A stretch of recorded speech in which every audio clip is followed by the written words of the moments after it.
Igbo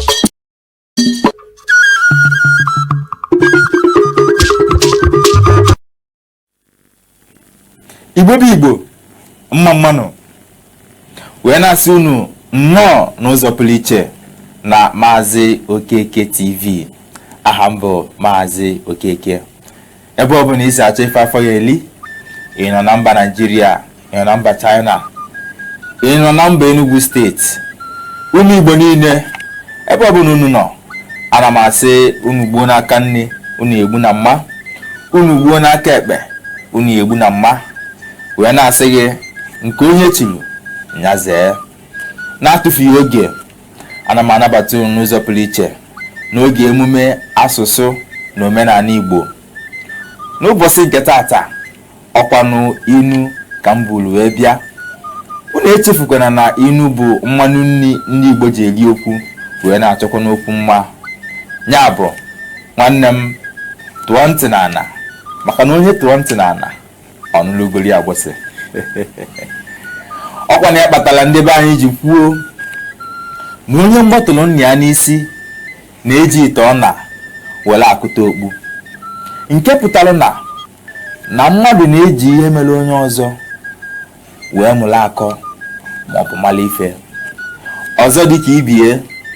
Ọ bụ naanị ụkwụ gbara apịtị na-ele ife gụrụ ya, nke pụtara na ọkwa na onye lụọ orie, na ọkwa n'aka aja aja na-ebute ọnụ mmanụ. Igbo wee kwuo ọzọ na nzasịrị nwanne ya na ya atụọla anya n'agụ, tụọ anya n'akwụ, wee maa na aka ejidelie, nke pụtara na o nwere ebe mmadụ ga-abụ ọ chọruo ya eluo, ọma na ọma afụkwa ya oyi ọzọ. N'ikpeazụ, ọ bụrụ na dinta amụta atụghị atụ wee gbaa egbe, amụta ebeghị ebe wee fee, nkọwa ya wee wụrụ ọnọdụ ọbụla mmadụ nwetara onwe ya na-eweta etu esi esu ya. Ana m asị gị, ebe ọbụla isi ege m ntị, daalụ. Anyị ga-awụsa n'ọwa ebe a mbọsị nta ka anyị chọọ n'owere mgbada, maka na ntị agwụ n'ọfịa. Ka ọ dịbazie na agba nke ọzọ, anyị ewetara unu nyawo ihe emume omenala n'uju. Echefukwa na ị na-akwado Maazị Okeke TV na ihe ọbụla anyị na-egosi.